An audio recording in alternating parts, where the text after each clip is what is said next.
नमस्कार विद्यार्थी मित्रांनो. आजच्या लेक्चरमध्ये आपण राष्ट्रपतींच्या अधिकारांचा आणि त्यांच्या कार्यांचा अभ्यास करणार आहोत. आपण लास्ट जे 2 लेक्चर्स होते ते राष्ट्रपतींवरच घेतलेले. पहिल्या लेक्चरमध्ये आपण पाहिलेलं की राष्ट्रपतींच्या निवडणुका कशा होतात, राष्ट्रपतींची निवडणूक लढवण्यासाठीची पात्रता, पद्धत या सगळ्या गोष्टी नीट समजून घेतलेल्या. दुसऱ्या लेक्चरमध्ये आपण राष्ट्रपतींवर महाभियोग प्रक्रिया कशी चालवली जाते त्याचा अभ्यास घेतलेला. आता दोन्ही ते लेक्चर्स आहेत ना ते खूप महत्वाचे होते. बऱ्याच वेळेला राष्ट्रपतींवर जेव्हा प्रश्न विचारले जातात ना तर त्या 2 टॉपिक्स मधून म्हणजे त्या कलमांमधून आपण बघितलेलं कलम 52 पासून तर ते आय थिंक कलम 62 पर्यंत बघितलेलं, राईट. पण राष्ट्रपतींशी रिलेटेड ना इतर भरपूर गोष्टी आहेत. जर तुम्ही राज्यघटनेमध्ये बघितलात ना तर ऑलमोस्ट प्रत्येक तरतुदीमध्ये प्रत्येक ठिकाणी राष्ट्रपती आढळूनच येतात. पंतप्रधानांची नियुक्ती करायचे राष्ट्रपती करतात, आणीबाणी जाहीर करायचे राष्ट्रपती करतात, एखादं विधेयक पास करायचंय म्हणजे त्याच्यावर सिग्नेचर करायचे, फायनल करायचंय तर ते राष्ट्रपती करतात, युद्ध करायचंय त्याची परवानगी राष्ट्रपती देतात. मग असे ना भरपूर अधिकार राष्ट्रपतींना मिळालेले आहेत. मग त्या अधिकारांना ना नीट लक्षात ठेवण्यासाठी, त्याचा प्रॉपर अभ्यास करण्यासाठी ना त्याची काही विभागांमध्ये विभागणी करण्यात आलेली आहे. आता ही विभागणी ना तेवढी इम्पॉर्टंट नाहीये. जनरली त्याच्यावर परीक्षेला प्रश्न विचारले जात नाही. एमपीएससीला एखाद्या वेळा विचारलं जाऊ शकतं विभागणीवर, पण युपीएससीला वगैरे त्याच्यावर अजिबात प्रश्न विचारले जात नाही. पण जर तुम्ही अभ्यास या विभागणीच्या पद्धतीने केलात ना तर तो तुम्हाला जास्त चांगल्या पद्धतीने लक्षात राहील. आता लेक्चरमध्ये तर मी नोट्स दिलेल्या आहेत तुम्हाला प्रॉपर, तुम्ही त्या वाचू शकता. ज्या वेळेला स्लाइड समोर येईल तर पॉइंट्स काढून घ्या. पण ट्राय करा की ज्या वेळेला मी तुम्हाला सांगते एखादा पॉइंट या अधिकारांबद्दल तर नोट्स काढून घ्या. आता नोट्स काढून घ्यायला मी का सांगते, कारण की जर तुम्ही पुस्तकात वाचलात किंवा कोणतेही पीडीएफ नोट्स वगैरे वाचलात ना तर असं खूप जास्त अधिकार त्यांचे देण्यात आलेले आहेत. पण जे महत्वाचे अधिकार आहेत ना तेच तुमच्या लक्षात राहिले तरी इनफ आहेत. कारण की या अधिकारांचा अभ्यास आहे ना परत आपण करणार आहोत, रिपीट यांचा अभ्यास होणारच आहे. तो कधी, त्या टॉपिकमध्ये. जसं मी आता तुम्हाला सांगितले ना की पंतप्रधानांची नियुक्ती राष्ट्रपती करतात, मग पंतप्रधान हा टॉपिक ज्या वेळेला आपण अभ्यासू त्यावेळेला आपण त्याबद्दल एकदम इन डिटेल डिस्कस करणार आहोत.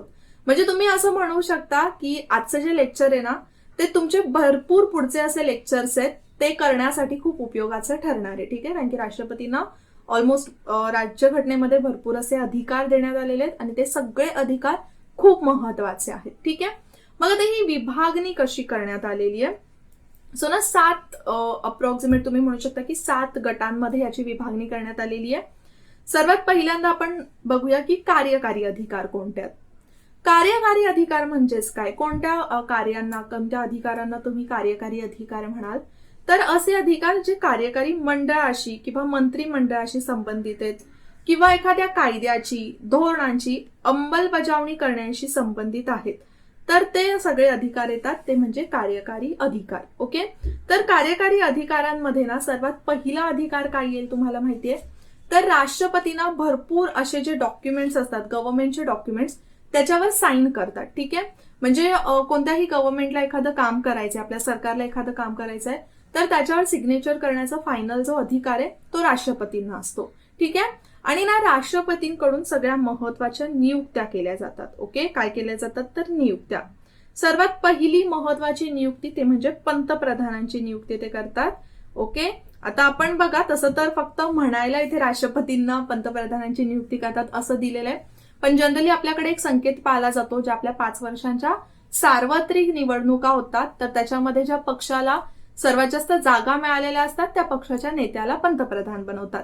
पण तो व्यक्ती पंतप्रधान झालाय हे कधी ठरतं, तो पंतप्रधान झालाय त्या डॉक्युमेंटवर ज्या वेळेला राष्ट्रपती सिग्नेचर करतील तर त्यावेळेला पंतप्रधानांची नियुक्ती झाली किंवा त्यांना अपॉइंट करण्यात आलेलं आहे असं ठरेल. मग आता ज्या डॉक्युमेंटवर राष्ट्रपतींची सिग्नेचर आहे याचा अर्थ काय होतो की राष्ट्रपतींनी त्यांना अपॉइंट केलेलं आहे. मग त्याचबरोबर इतर जे मंत्री असतात ना मंत्रिमंडळातले, ज्या वेळेला खाते वाटप होते तर पंतप्रधानांच्या सल्ल्यानुसार इतर मंत्र्यांची नियुक्ती सुद्धा राष्ट्रपती करतात. आता हे 2 गोष्टी तर झाल्यात, पण इतर सुद्धा आपल्या सरकारमधली जी महत्वाची पदं असतात त्यामध्ये भरपूर अशी महत्वाची पदं आहेत, जसं महान्यायवादी, महालेखापाल, महालेखापरीक्षक, त्याचबरोबर सर्वोच्च आणि उच्च न्यायालयाचे जे सगळे न्यायाधीश असतात, सीजे असतात, त्यांची नियुक्ती राष्ट्रपती करतात. त्याचबरोबर लोकसेवा आयोग म्हणजे संघ लोकसेवा आयोग, राज्य लोकसेवा आयोग यांचे जे सदस्य आहेत, त्यांचे जे प्रमुख आहेत, चीफ आहेत, त्यांची नियुक्ती सुद्धा राष्ट्रपतींकडून केली जाते. ओके, म्हणजे आपल्या देशामधले भरपूर अशी जी महत्वाची पद आहेत त्यांच्यावर जी नियुक्ती आहे सदस्यांची किंवा त्या पदांवर जी नियुक्ती आहे ती राष्ट्रपतींकडून केली जाते. आणि बऱ्याच जणांना यामध्ये ऑलमोस्ट सगळ्यांनाच तुम्ही म्हणू शकता, फक्त काही काही पदांना राष्ट्रपती शपथ देत नाही, पण ऑलमोस्ट सगळ्यांनाच, पंतप्रधानांना, मंत्र्यांना, इतर सगळे जे महत्वाची पद आहेत त्यांना शपथ देण्याचं काम राष्ट्रपती करतात. बघा, जर आपण जेव्हा राज्यसभा किंवा लोकसभेमध्ये जाऊ ना, तर कोणताही मंत्री त्याच्या कामाला सुरुवात कधी करेल, ज्यावेळेला राष्ट्रपती त्याला त्या पदाची शपथ देतील. ओके, ज्यावेळेला शपथ देतील त्याच्यानंतरच तो काम करू शकतो. आता काम जर त्याने विदाऊट शपथ घेता केलं तर त्याला काय शिक्षा होऊ शकते ते आपण नंतर लोकसभा राज्यसभेमध्ये बघणारच आहोत. पण हे लक्षात ठेवा, 3 महत्वाच्या गोष्टी इथे करतात. एक म्हणजे महत्वाच्या डॉक्युमेंट्सवर राष्ट्रपतींची स्वाक्षरी लागते, त्यानंतर नियुक्त्या करतात, त्याचबरोबर शपथ देतात. ठीक आहे, त्याचबरोबर राष्ट्रपती अजून काय काम होतं त्यांना, आता ते काम त्यांना नाहीये पण त्यांचा तो अधिकार आहे, ते म्हणजे अनुसूचित जाती, अनुसूचित जमाती, त्याचबरोबर जे इतर मागासवर्ग आहेत, अदर बॅकवर्ड क्लासेस, तर यांच्या अभ्यासासाठी, या गटांच्या अभ्यासासाठी राष्ट्रपती आयोग स्थापन करू शकतात. ठीक आहे, किंवा एखादं मंडळ स्थापन करू शकतात. हा अधिकार आपण बघितलेला आहे बऱ्याच वेळेला, ज्या वेळेला मराठा आरक्षणाचा अभ्यास केलेला आहे. ठीक आहे, पण आता जर आपण बघितलं तर ऑलरेडी हे जे कॉन्स्टिट्युशनल आयोग आहेत ते स्थापन करण्यात आलेले आहेत कायद्याने, तर आता काही याची गरज राहिलेली नाहीये, पण तो अधिकार राष्ट्रपतींना आहे. ठीक आहे, आता अनुसूचित जाती, अनुसूचित जमातींबद्दल हा अधिकार आहे ना, तर अनुसूचित जमातींबद्दलचा किंवा अनुसूचित क्षेत्रांबद्दलचा एक खूप महत्वाचा अधिकार राष्ट्रपतींना देण्यात आलेला आहे. ते म्हणजे असे अनुसूचित क्षेत्र राष्ट्रपती घोषित करू शकतात. जर तुम्ही नागालँड, मेघालय, मणिपूर या ठिकाणी गेलात तर काही अशी क्षेत्र आहेत जी अनुसूचित क्षेत्रे म्हणून घोषित करण्यात आलेली आहेत, तर ते करण्याचा अधिकार सुद्धा राष्ट्रपतींना देण्यात आलेला आहे. ओके, सो आता इथे लक्षात आलं, राष्ट्रपतींची कार्यकारी अधिकार एवढे नाही आहेत, पण तुम्ही लक्षात ठेवा हे जे काही अधिकार आहेत ते इथे दिलेले आहेत महत्वाचे पॉइंट्स मध्ये मी, तर पाहिजे तर तुम्ही नोट डाऊन करून घेऊ शकता किंवा व्हिडिओ पॉज करून वाचू शकता. आता आपण पुढच्या अधिकारांकडे वळूया, ते म्हणजे कायदे विषयक अधिकार. कायदे विषयक अधिकारांमध्ये कोणकोणत्या गोष्टी येतात, तुम्ही हा पॉइंट लक्षात ठेवलात ना तरी सुद्धा चालेल. म्हणजे जे संसदेशी रिलेटेड अधिकार असतील किंवा कायद्याला घेऊन जे अधिकार असतील ते. ठीक आहे, म्हणजे आपल्या देशामध्ये एखादा कायदा चालवायचा आहे, नवीन कायदा आणायचा आहे, संसदेच्या संबंधित जर कोणते अधिकार असतील तर ते राष्ट्रपतींना कायदेविषयक अधिकारानुसार मिळतात. जसं बघा, संसदेचं अधिवेशन बोलवायचं असेल, ते स्थगित करायचं असेल तर ते कोण करतात, राष्ट्रपती करतात. ओके, अधिवेशन बोलवायचं असेल, अधिवेशन स्थगित करायचं असेल, लोकसभा विसर्जित करायची असेल तर ते राष्ट्रपती करतात. ओके, म्हणजे ते संसदेबद्दलचा अधिकार राष्ट्रपतींना देण्यात आलेला आहे. राष्ट्रपती काय करतील, अध्यक्षाला सांगतील की अधिवेशन बोलवा. आता जनरली आपल्या देशामध्ये किंवा आपल्या संसदेचे 3 अधिवेशन भरतात. एक वर्षाच्या सुरुवातीचं अधिवेशन असतं, अर्थसंकल्पीय अधिवेशन, त्याच्यानंतर पावसाळी अधिवेशन येतं आणि थर्ड येतं ते म्हणजे हिवाळी अधिवेशन. तर हे अधिवेशन सुरू होण्याआधी राष्ट्रपती एक लेटर पाठवतील की अधिवेशन भरवा, अधिवेशनासाठी सगळे या. मग तो अधिकार राष्ट्रपतींना देण्यात आलेला आहे. ठीक आहे, त्याच्यानंतरचा अजून एक महत्वाचा अधिकार आहे ते म्हणजे राष्ट्रपती अभिभाषण करतात. अभिभाषण याचा अर्थ काय होतो की सुरुवातीचं भाषण. काय अर्थ होतो की सुरुवातीचं भाषण.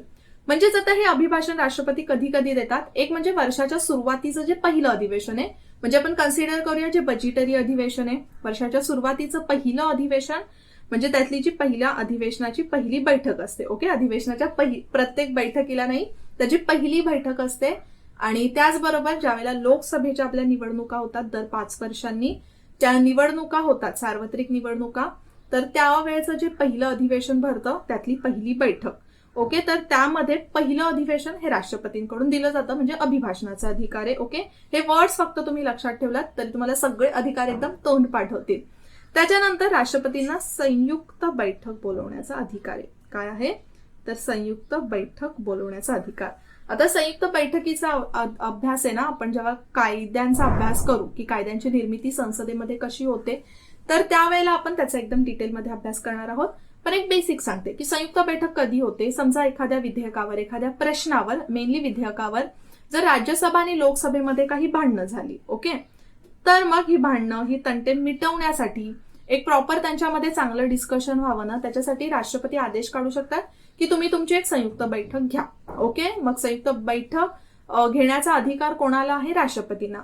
आता मग संयुक्त बैठकीचं अध्यक्षपद कोण भूषवतं, त्यानंतर ती का किंवा केव्हा येते ते आपण सगळं नंतर डिस्कस करणार आहोत. फक्त इथे लक्षात ठेवा की संयुक्त बैठक बोलवण्याचा अधिकार हा राष्ट्रपतींना आहे. ठीक आहे. त्यानंतर अजून एक महत्वाचा अधिकार आहे, आता हा कायदेविषयक अधिकार आहे. आपण कार्यकारी विषयक अधिकारामध्ये काय बघितलं की कार्यकारी मंडळाशी रिलेटेड किंवा कोणत्या गोष्टींची अंमलबजावणी करायची असेल तर त्या रिलेटेड ज्या नियुक्त्या आहेत ते राष्ट्रपती करतात. महत्वाच्या पदांवर महत्वाच्या नियुक्त्या राष्ट्रपती करतात.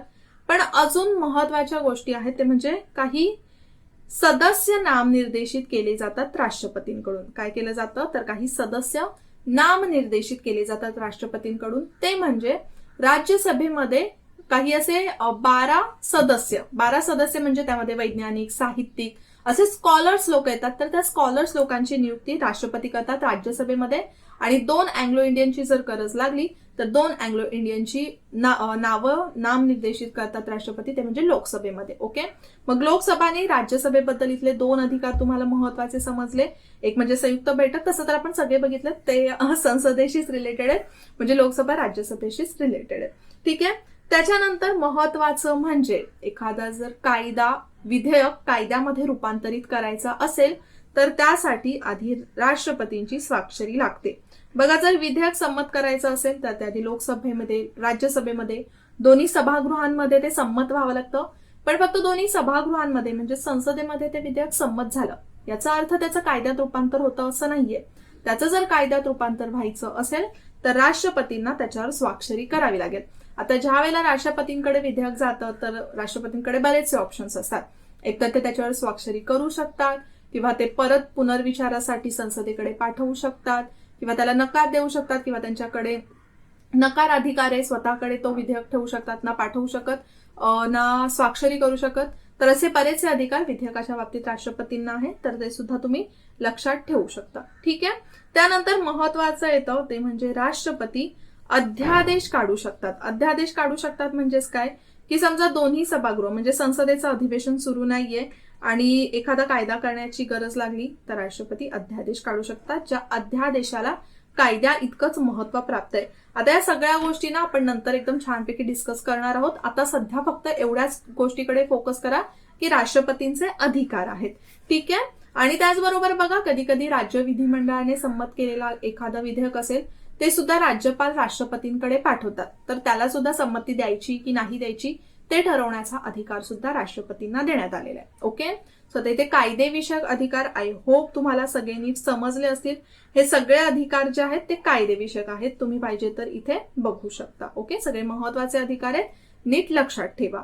आता पुढच्या अधिकारांकडे आपण वळूया, ते म्हणजे आर्थिक अधिकार. आर्थिक अधिकारांमध्ये ना जास्त गोष्टी नाहीयेत, खूप कमी गोष्टी आहेत. तर सर्वात पहिल्यांदा जे बजेट आहे तर ते बजेट सादर करण्याचा अधिकार हा राष्ट्रपतींना आहे.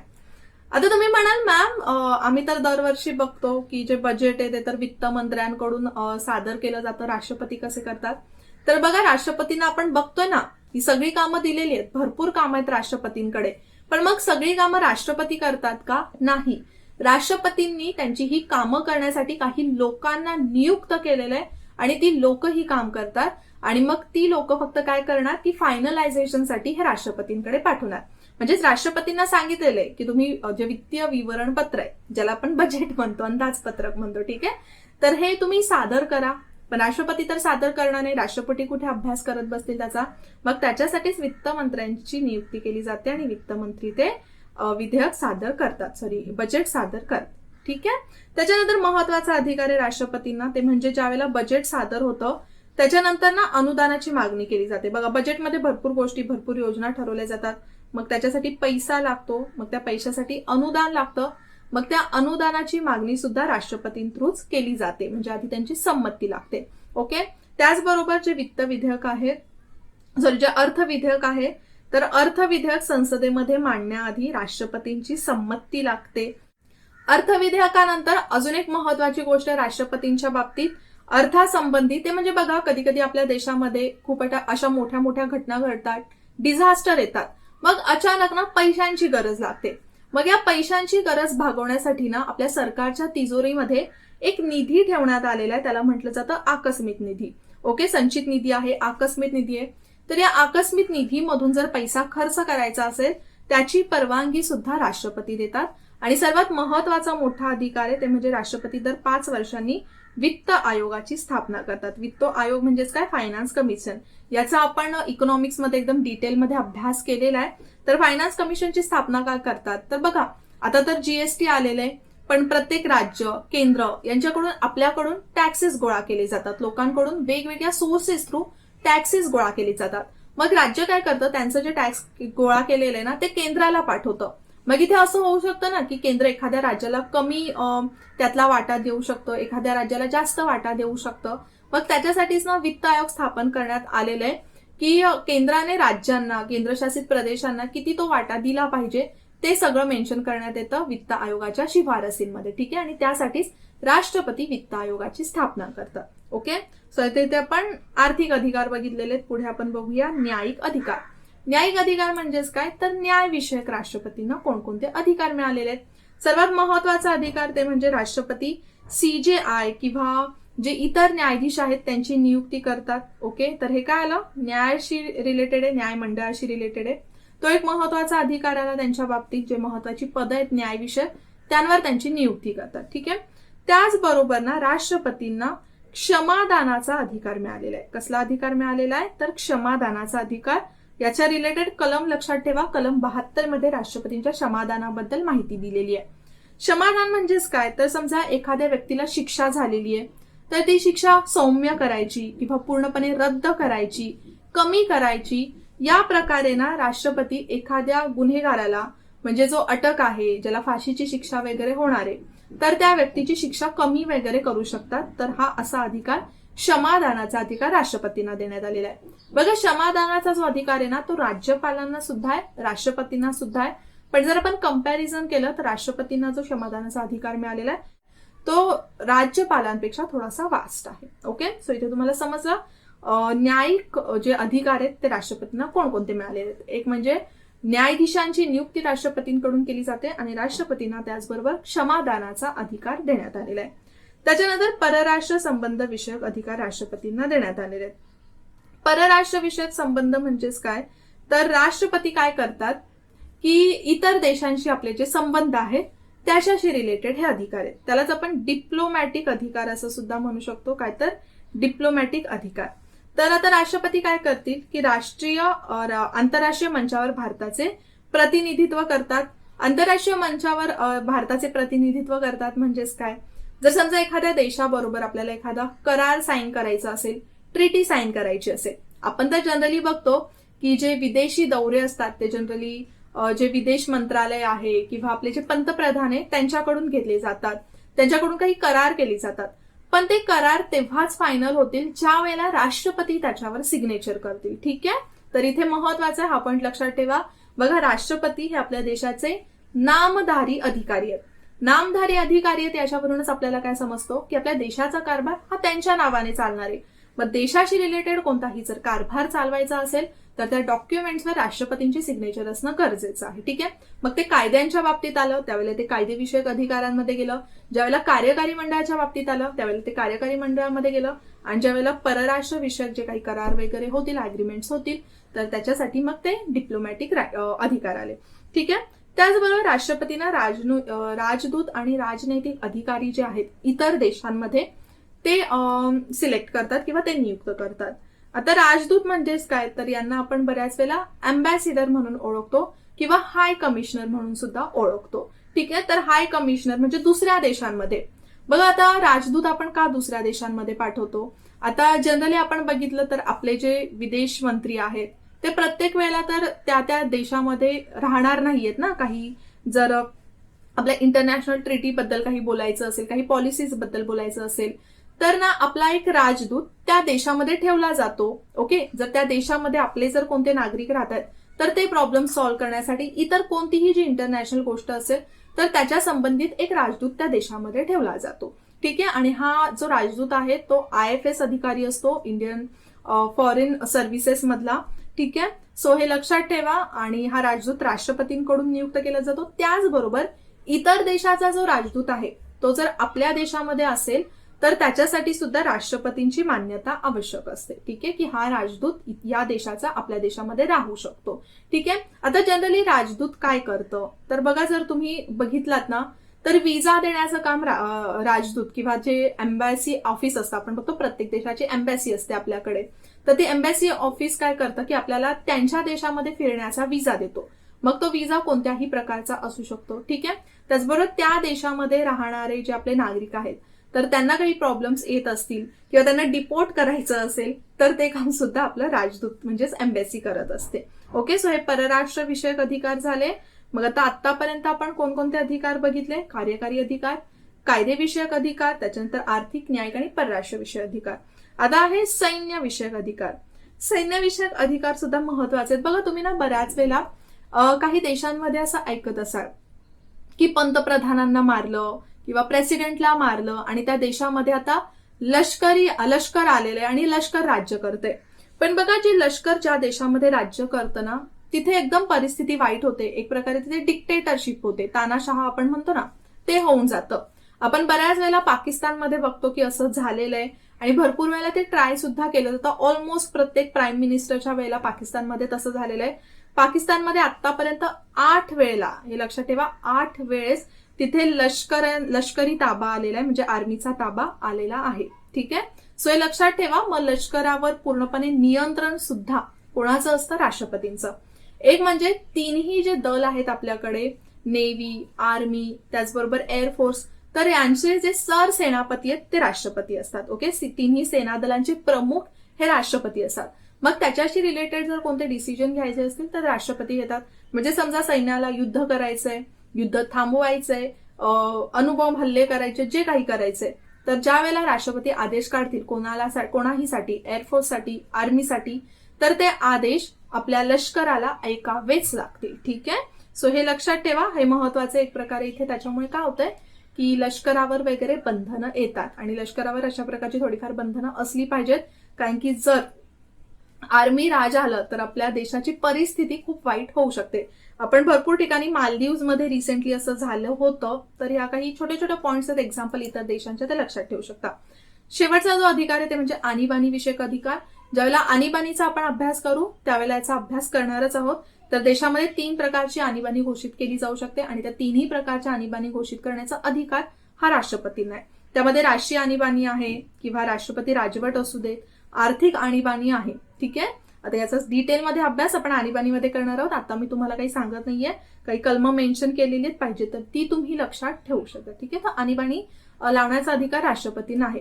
आता ज्या वेळेला राष्ट्रपती आणीबाणी लावतात ना, तर त्यावेळेला सुद्धा त्यामध्ये संसदेची संमती गरज असते, मान्यतेची आवश्यकता असते, पण ते आपण तेव्हा त्या लेक्चरमध्ये बघणारच आहोत. ठीक आहे, मग आता ऑलमोस्ट आपण सगळेच अधिकार जे आहेत ते समजून घेतलेले आहेत. आय होप तुम्हाला हे अधिकार समजले असतील आणि मी शुअरली सांगते तुम्हाला की हे जे सगळे अधिकार आता जे आपण आजच्या लेक्चरमध्ये अभ्यास केले ना, ते तुम्हाला पुढच्या लेक्चरमध्ये खूप उपयोगी ठरणार आहेत. कारण की प्रत्येक ठिकाणी जसं मी लेक्चरच्या सुरुवातीला सांगितलं की राष्ट्रपती येतातच आहे. ठीक आहे, सो आता आपण लेक्चरमध्ये इथेच थांबूया. आय होप तुम्हाला लेक्चर नीट समजलं असेल. पुन्हा भेटूया नेक्स्ट लेक्चरला. तोपर्यंत जय हिंद, जय महाराष्ट्र आणि थँक्यू. तुम्हाला परीक्षेची परिपूर्ण तयारी करायची असेल तर विजन स्टडीचं ऍप हे नक्कीच तुमच्या फोनमध्ये डाउनलोड करा. विजन स्टडीच्या ऍपवर भरपूर असं स्टडी मटेरियल पूर्णपणे फ्री अवेलेबल आहे. जसं डेली बेसिसवर करंट अफेअर्स अपलोड होत असतात, त्याचबरोबर जीएसटी चे सब्जेक्ट आहेत, सगळे सब्जेक्ट त्याच्या इन डिटेल्स नोट्स अवेलेबल आहेत जे तुम्ही नेहमी अभ्यासाबरोबर वाचू शकता. त्याचबरोबर डेली क्विज अपलोड केल्या जातात आणि सर्वात महत्त्वाचं म्हणजे बुधवारी आणि शनिवारी सामान्य अध्ययन चाचणी कंडक्ट केली जाते, तर त्या सुद्धा अटेंड करून तुमची तयारी चेक करू शकता.